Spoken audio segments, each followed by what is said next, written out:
The Melody of Memory post-credit scene essentially gave us a starting point for what we can look forward to in the next saga for Kingdom Hearts, in Phase 2 for Kingdom Hearts. There are 4 things in particular that are talked about in this post-credit scene that I think could potentially be starts for new games or just new storylines in general. And those 4 things are Kairi and Aqua training together, Dawn and Goofy is going to be relaying to everyone info about what just happened with Riku and Kairi. They're going to Radiant Garden, Twilight Town, and the Land of Departure to let everybody know what exactly just happened in Melody of Memory. Mickey will essentially be looking into Scarlet Kylan potentially by himself. We don't know if anyone's going to be tasked to go there with him or not, but he is essentially going to be continuing or looking into what Xehanort found out about this new world, about these ancient Keyblade Masters. And in reference to these ancient Keyblade Masters, they are likely talking about the Union Leaders and of course not the Foretellers. The Foretellers are the Lost Masters.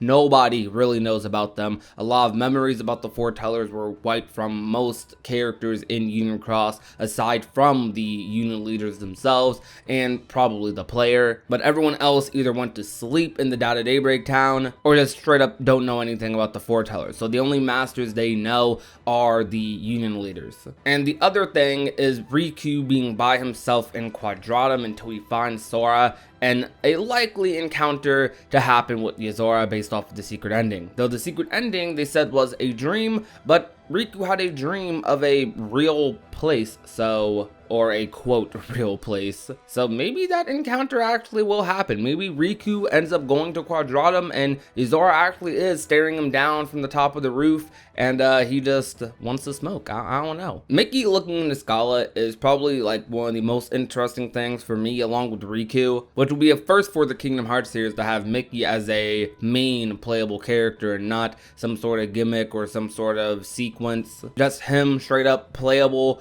would be very unique. And I wouldn't fully mind that, though I'm not going out of my way asking for a playable Mickey game. I wouldn't mind it. And especially if he's exploring Scarlet Kylan and he is the one that pushes forward the plot about the Union Leaders and where they are, what worlds they went into, it will be very interesting. Riku being by himself in Quadratum until we find Sora is, as I've said before, probably the most likely thing to get its own game. Something similar to Dream Drop Distance where Riku and Sora are in the same world but are on 2 different sides, distance apart from each other. We have a game where we go back and forth between them until they eventually meet up in the end. And I'd imagine a lot of lore and exploration of this fictional world will happen, and we'll find out a lot more about what exactly this world is. And I think that could probably be the next game if they want to start off Phase 2 with like a huge bang. That being something that a lot of people are very invested in. Though on the other end, off of Union Cross's ending, and if Dark Road ends in a similarly crazy way, then there will also be a lot of hype off of Union Cross, and that's where Mickey's game could get a lot of hype from. Kairi and Aqua training together, I feel like will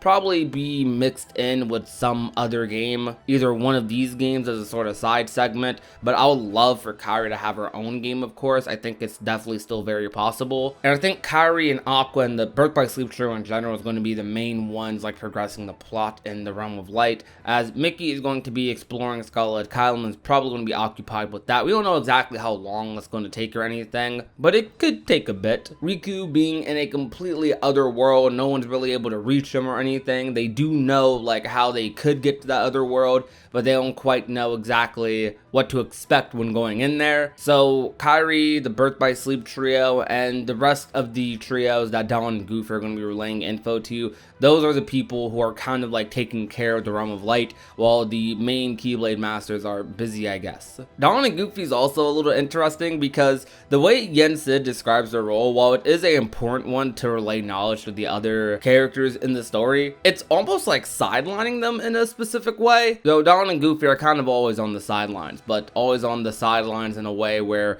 they're always involved, but they're not like the main characters of these plot points all the time. So if Dawn and Goofy are in a role where they're kind of just going back and forth helping different trios out since Sora's not around, I think that would be really cool. Like imagine like Dawn and Goofy hanging around with Kairi. If Kairi wants to like go and help out Mickey and Scala Kylam, or if she wants to go to a Disney World to maybe get some extra training or find out some more info, or maybe even ask someone that has met Sora some questions or something, Dawn and Goofy could go along with her since she isn't fully trained and prepared and everything. I think Kairi can handle herself, but I would love that if like we just got a Kairi and Dawn and Goofy sort of interaction. Dawn and Goofy know that that's the girl that Sora like cares about so much, and that's the girl that he wants to protect, the reason he's there in the first place. So that would just be a pretty cool little group right there to have.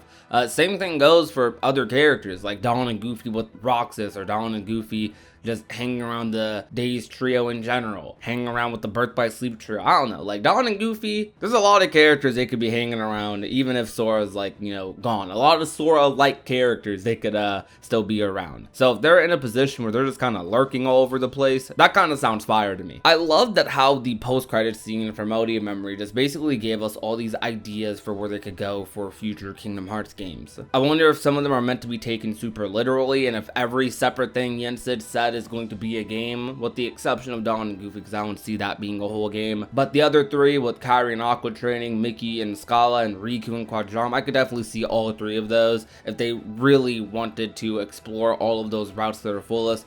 All three of those could be separate games if they wanted them to, and they could be packed full of content and lore and just everything. But I'm just curious, like how many of these are actually going to be games, and what's going to be mixed with what? Just how is this all going to pan out? Maybe all of these are one game. Maybe all of these are just one singular game, just the next one. Maybe Kairi and Aqua training will be like a small segment in one of these games. Mickey exploring Scala will be a major part of the game, but also like small in comparison. And Riku and Quadratum, instead of it being its own complete game, it will be like a secret episode sort of thing, as like a teaser for the next Number Tower or something. Because I do still have a feeling, have a thought that if they wanted to start off the next Number Tower, start off the next saga with like something really huge, because there's going to be a lot of people whose first next phase game is going to be Kingdom Hearts 4, just because of the nature of Kingdom Hearts and number titles being pretty important or the most appealing titles to a lot of people. Hopefully that changes with the next phase,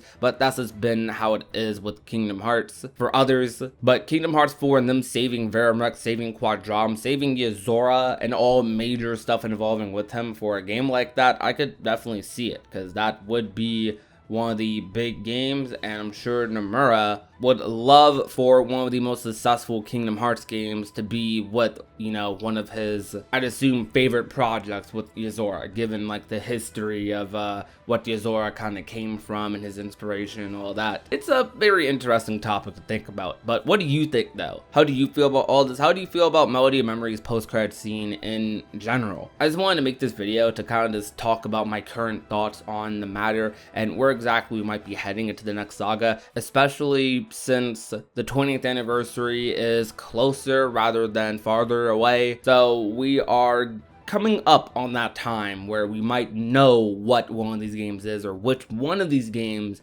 is going to be the next one.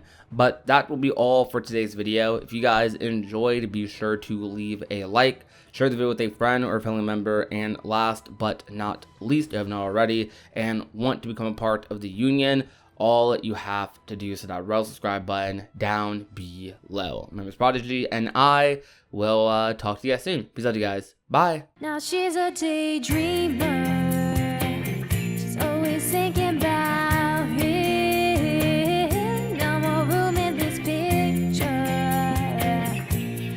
You'd have fit in.